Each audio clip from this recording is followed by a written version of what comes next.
Hello friends, आज हम हिंदी के कुछ प्रश्न सॉल्व कराएंगे जो परीक्षा की दृष्टि से बहुत ही महत्वपूर्ण है।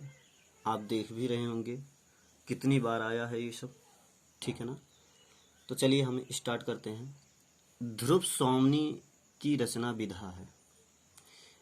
अब विधा का मतलब जैसे कि गद्य की बहुत सी विधाएं होती हैं, नाटक, कहानी, उपन्यास, आलोचना, एकांकी, मतलब और भी विधाएं हैं, रेखा चित्र, संस्मरण, भेंट वार्ता, ठीक है ना।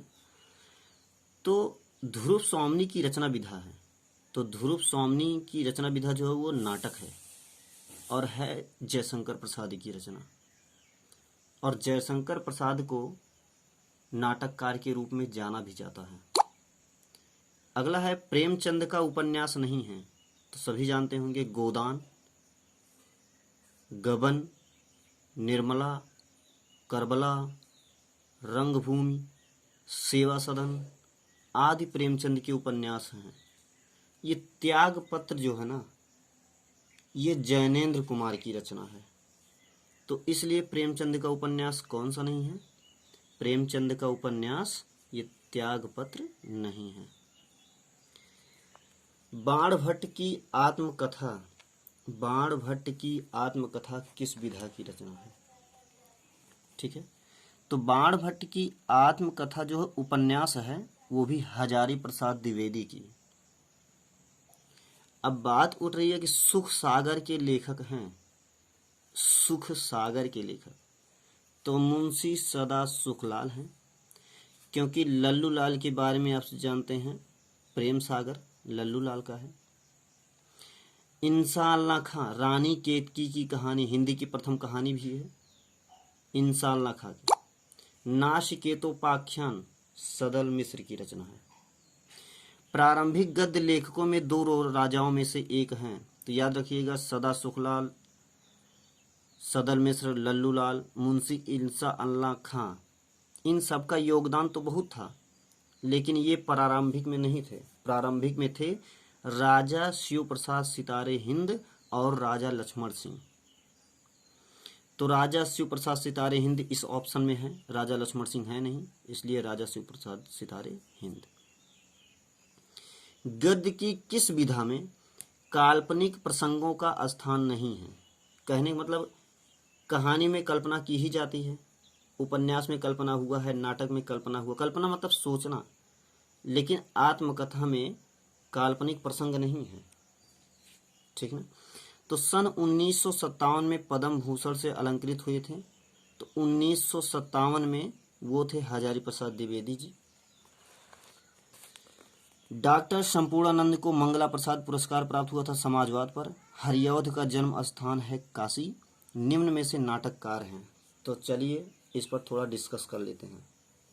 निम्न में से नाटककार हैं तो रामचंद्र शुक्ल जो हैं, ये आलोचककार, निबंधकार के रूप में जाने जाते हैं, ठीक ना, आलोचककार। मोहन राकेश ये भी नाटककार के रूप में जाने जाते हैं, क्योंकि इनकी बहुत सी रचनाएं नाटक की प्रसिद्ध हैं, जैसे आधे अधूरे, आषाढ़ का एक दिन, लहरों के राजहंस, पैर तले की जमीन, ये सब मोहन राकेश के नाटक हैं। और तो मोहन राकेश ही इस ऑप्शन में है। महादेवी वर्मा को आप जानते हैं, रेखा चित्र, संस्मरण लिखने के लिए प्रसिद्ध हैं, ठीक ना। अगला प्रश्न है, अंधेर नगरी के रचनाकार हैं। तो अंधेर नगरी भारतेंदु हरिश्चंद्र जी का नाटक है। बहुत पहले भी आप नाटक पढ़े होंगे, गोवर्धन दास वाला, तो वही है। प्रताप नारायण मिश्र द्वारा संपादित पत्रिका का नाम, तो हिंदी प्रदीप बालकृष्ण भट्ट ने किया था।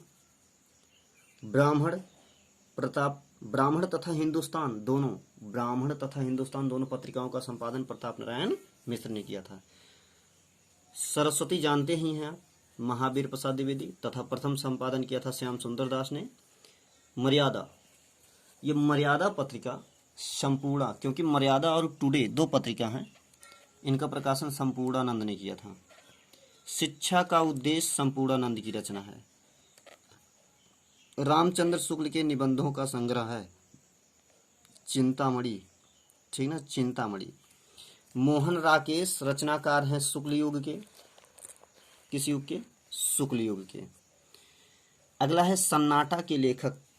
सन्नाटा के लेखक हैं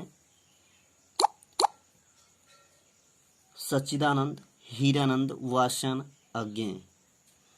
संपूर्णानंद द्वारा प्रकाशित पत्रिका है, पीछे उल्लेख हो चुका है। मर्यादा और टुडे, तो मर्यादा है ऑप्शन में। धर्मयुग जानते ही हैं, धर्मवीर भारती की, ऐसे याद कर लीजिए। धर्म धर्म, तो धर्मयुग धर्मवीर भारती, सरस्वती महावीर प्रसाद द्विवेदी, हंस मुंशी प्रेमचंद या राजेंद्र यादव का भी है। रानी केतकी की कहानी हिंदी की प्रथम मौलिक कहानी, इंसा अल्लाह खां की रचना है। आदिकाल की रचना नहीं है। आदिकाल को सिद्ध आदिकाल या वीर गाथा काल, सिद्ध सामंत काल, चारण काल, उत्थान काल, बीजवपन काल, बहुत नाम है इसके। तो उस काल की रचना सिर्फ यही नहीं है, उक्ति, व्यक्ति, प्रकरण, ठीक ना। और बालकृष्ण भट्ट द्वारा संपादित पत्रिका है। तो कवि वचन सुधा किसकी है? कवि वचन सुधा जो है यह है भारतेंदु हरीशचंद्र की। और हिंदी प्रदीप बालकृष्ण भट्ट की है, तो हो गया। और ये विशाल भारत भी बनारसी दास चतुर्वेदी का है, ठीक है।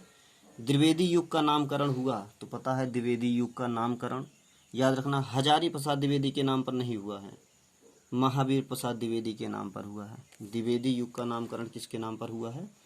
तो द्विवेदी युग का नामकरण हुआ है महावीर प्रसाद द्विवेदी के नाम पर। एक बार फिर से यही क्वेश्चन रिपीट कर डालते हैं। बालकृष्ण भट्ट द्वारा संपादित पत्रिका का नाम क्या है? तो कवि वचन सुधा भारतेंदु हरीशचंद्र का है, हिंदी प्रदीप बालकृष्ण भट्ट का है, तो यही रचना है। और विशाल भारत तो बनारसी दास चतुर्वेदी का। द्विवेदी युग का नामकरण हुआ है महावीर प्रसाद द्विवेदी के नाम पर। तो इसी के साथ हिंदी क्वेश्चन समाप्त हुए। अगर आपको वीडियो अच्छा लगा हो तो लाइक, सब्सक्राइब और कमेंट जरूर करें। बाकी पुनः हम दोबारा भी इतिहास से संबंधित जानकारी देते रहेंगे।